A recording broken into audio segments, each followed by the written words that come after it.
नीलाञ्जनसमाभासं रविपुत्रं नियमाग्रजं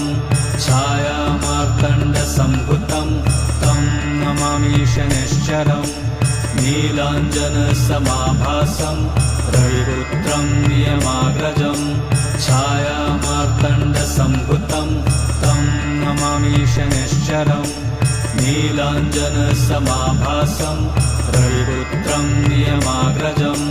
छायामार्तण्डसम्भुतं तं नमामि शनैश्चरम्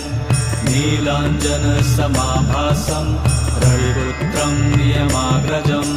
छायामार्तण्डसम्भुतं तं नमामि शनैश्चरम् नीलाञ्जनसमाभासं रविपुत्रं नियमाग्रजं छायामार्तण्डसम्भुतं तं नमामि शनैश्चरम्